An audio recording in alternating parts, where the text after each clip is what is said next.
Okey, hari ini kita akan belajar tentang peningkatan tamadun Yunani dan Rom. Okey, yang pertama kita akan belajar tentang tamadun Yunani dulu.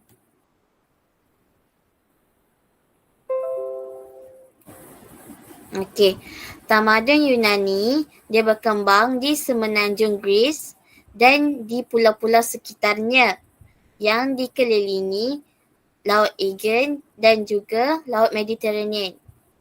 Cuaca di tamadun Yunani ini sederhana dan orang Yunani ini digemar membuat aktiviti luar seperti perdebatan dan juga sukai. Kedudukan tamadun Yunani ini berhampiran dengan laut, menyebabkan orang Yunani terkenal sebagai pelayar yang handal. Penempatan manusia di Yunani telah wujud sekitar 1000 sehingga 800 tahun sebelum Masihi dan membentuk negara kota atau polis. Okey. Ada 3 komponen utama iaitu negara kota atau polis, akropolis dan juga agora. Ketiga-tiga elemen ni penting dalam tamadun Yunani. Okey, sekarang kita tengok apa itu negara kota ataupun polis. Dia adalah gabungan bandar utama, bandar kecil dan juga kampung. Polis merupakan ibu kota dan pusat tumpuan ramai.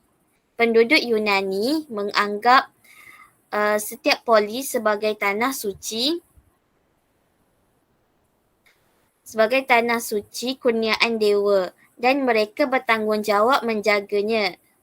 Ini mendorong jalinan hubungan yang rapat bagi setiap warga negara untuk mempertahankan negara kota. Akropolis pula adalah pusat komuniti yang dilindungi oleh kubu. Lokasi Akropolis ni strategik dari segi keselamatan, pentadbiran dan juga komunikasi. Akropolis ni dilengkapi dengan rumah ibadat, bangunan kerajaan, istana dan rumah golongan bangsawan. Agora ni dijadikan sebagai tempat pertemuan ataupun pasar umum.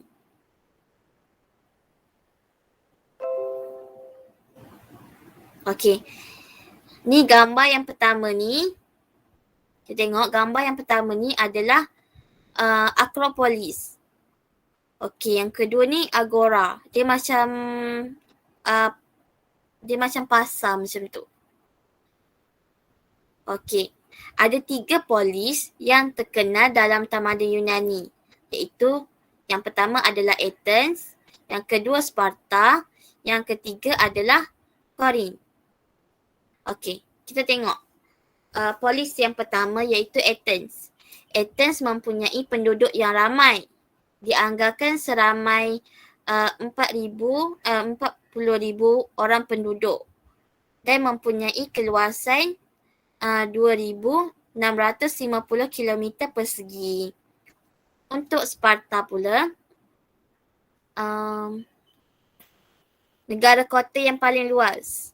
Dianggarkan seramai 16,000 orang penduduk. Okey.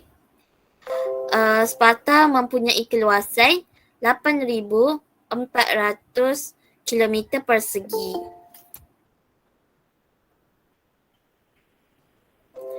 Untuk Corinth pula, dianggarkan seramai 10,000 orang penduduk, mempunyai keluasan 880 km persegi. Okey, sekarang kita tengok kat sini, ada 3 negara. Polis ni negara. Ada 3 negara yang terkenal dekat tamadun Yunani. Yang pertama adalah Athens, yang kedua Sparta, yang ketiga Corinth. Okey, negara yang paling luas adalah Sparta. Tapi penduduk yang paling ramai di Athens. Okey.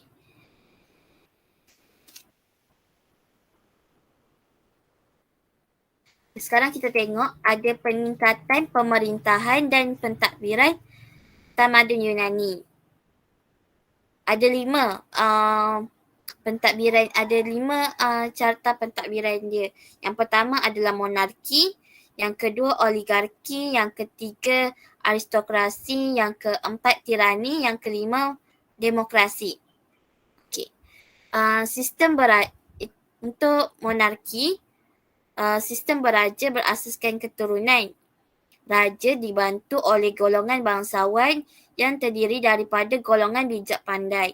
Okey, kalau kita tengok monarki di tamadun Yunani, dia sama dengan monarki di tanah Melayu pada satu ketika dululah, sebelum adanya sistem demokrasi. Dulu, raja-raja Melayu mengamalkan sistem monarki yang mana apabila seorang raja itu telah mangkat, maka dia akan digantikan dengan anak dia, dan raja dibantu oleh panglima ataupun bangsawan.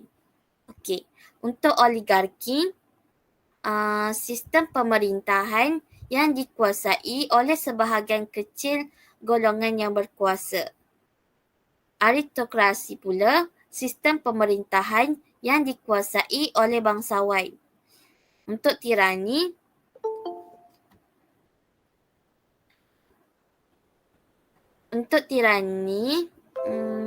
sistem pemerintahan yang dikuasai oleh golongan yang zalim dan menindas rakyat. Yang terakhir adalah sistem pemerintahan demokrasi. Sistem pemerintahan demokrasi ini adalah sistem pemerintahan yang dipilih oleh rakyat melalui pilihan raya. Dia sama dengan Malaysia lah pada zaman sekarang, iaitu kita memilih pemimpin dengan menggunakan sistem demokrasi. Kita ada buat pilihan raya. Seterusnya adalah perkembangan sistem demokrasi di Athens. Perubahan sistem demokrasi di Athens berlaku disebabkan dua perkara. Yang pertama, untuk memantapkan dan melancarkan hal ehwal pentadbiran sedia ada. Yang kedua, memperlihatkan kematangan politik penduduk Athens yang berusaha memajukan aspek pentadbiran negara. Sistem demokrasi di Athens telah melalui beberapa tahap perkembangan. Sistem demokrasi ini telah diasaskan oleh Solon pada tahun 594 sebelum Masihi. Sistem demokrasi yang diamalkan di Athens merupakan sistem demokrasi langsung, iaitu setiap warga negara Athens terlibat secara langsung dalam perbincangan dan perdebatan bagi menentukan dasar dan peraturan di Athens, termasuk soal politik, ekonomi dan juga sosial. Zaman pemerintahan Pericles, iaitu pada tahun 495 sehingga 429 sebelum Masihi, penekanan diberi kepada kuasa rakyat bagi memantapkan sistem demokrasi. Namun, sistem demokrasi di Athens mula menjadi lemah dan terhapus semasa zaman pemerintahan Raja Philip yang menguasai tamadun Yunani. Tamadun Yunani pada tahun 338 sebelum Masihi. Okey. Ada ciri-ciri demokrasi di Athens ada 3. Yang pertama adalah majlis, magistrat dan juri. Ketiga-tiga ciri ini dia duduk di bawah Dewan Perhimpunan. Okey. Kita tengok Dewan Perhimpunan tu apa? Dewan Perhimpunan yang diwujudkan di Athens merupakan badan pentadbiran yang paling tinggi. Di dalam dewan ini, setiap warga negara Athens perlu boleh mengemukakan sebarang pandangan mereka berkaitan dasar-dasar pentadbiran yang dijalankan oleh pemerintah. Hal ini menimbulkan perasaan kebersamaan dalam kalangan warga negara Athens sehingga mereka sanggup mengobarkan diri demi Athens. Okey, dalam Dewan Perhimpunan ni, warga negara Athens boleh menyatakan kalau diorang ada perkara yang tak setuju dengan dasar ataupun peraturan yang dibuat oleh pemerintah, okey, mereka boleh kemukakan pandangan mereka sendiri. Dewan Perhimpunan mempunyai kuasa kawalan terhadap pentadbiran dan menetapkan dasar-dasar yang akan dilaksanakan. Dewan Perhimpunan juga mempunyai kuasa untuk memutus dan mengeluarkan deklarasi peperangan. Tanpa deklarasi ini, Athens tidak akan terlibat dalam mana-mana peperangan. Okey, Dewan Perhimpunan ni juga pihak yang tertinggi, dia boleh keluarkan arahan sama ada nak berperang ataupun tak nak berperang dengan negara-negara lain. Contohnya dengan Sparta ataupun dengan Korin, macam tu. Selain itu, Dewan Perhimpunan ni berfungsi sebagai mahkamah orang awam. Keadaan ini menyebabkan setiap warga negara yang mempunyai masalah boleh membuat aduan kepada Dewan Perhimpunan, terutamanya berkaitan kes-kes besar yang tidak dapat diselesaikan oleh pentadbiran yang lain.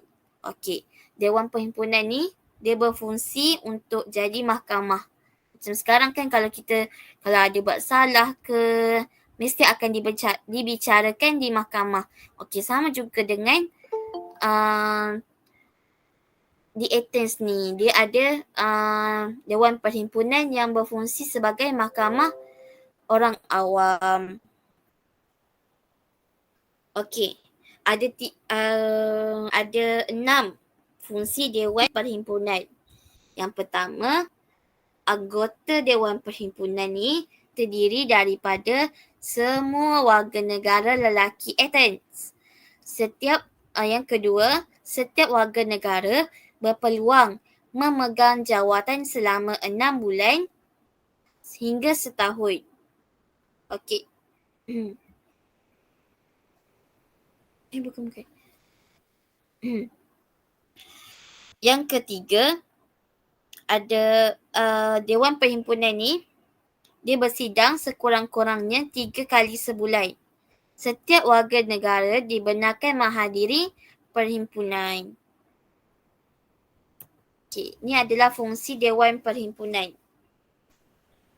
Fungsi Dewan Perhimpunan yang pertama adalah melantik ahli majlis sebagai sebahagian sistem pentadbiran yang wujud. Yang kedua, Dewan Perhimpunan ni dia berfungsi sebagai menggubal undang-undang bagi memastikan keadilan dapat dilaksanakan dengan adil di Athens. Yang ketiga, membuat deklarasi peperangan bagi mempertahankan kedaulatan Athens. Yang keempat, perjanjian dengan negara lain bagi melicinkan hubungan antarabangsa kedua-dua belah pihak.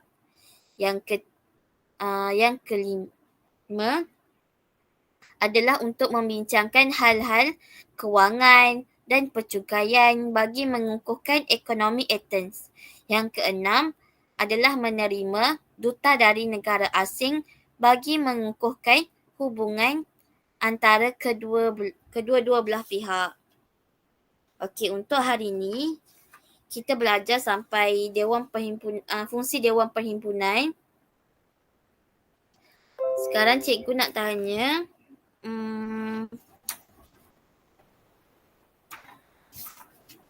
okey, sebutkan dua peningkatan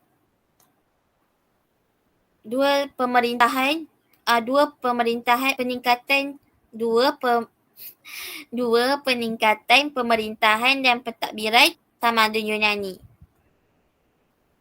Dia ada 5. Cikgu sebut tadi dia ada 5, tapi sebutkan 2 je.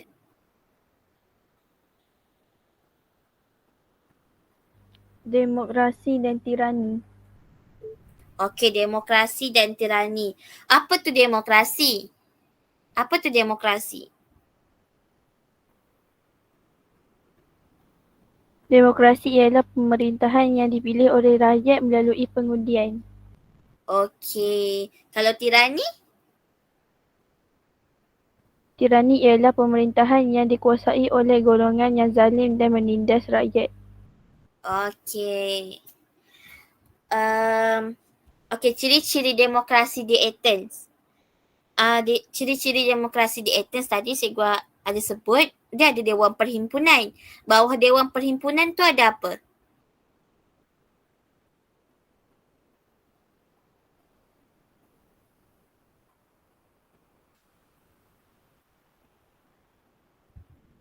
Dia ada 3. Dia bawah Dewan Perhimpunan tu dia ada 3. Majlis. Majlis lagi? Magistrat. Magistrat lagi satu? Juri. Juri. Okey. Untuk fungsi Dewan Perhimpunan, ada 6. Tadi baru je cikgu sebut. Ada 6. Apa fungsi dia yang pertama? Berperanan melantik ahli majlis sebagai pentadbiran. Okey. Yang kedua?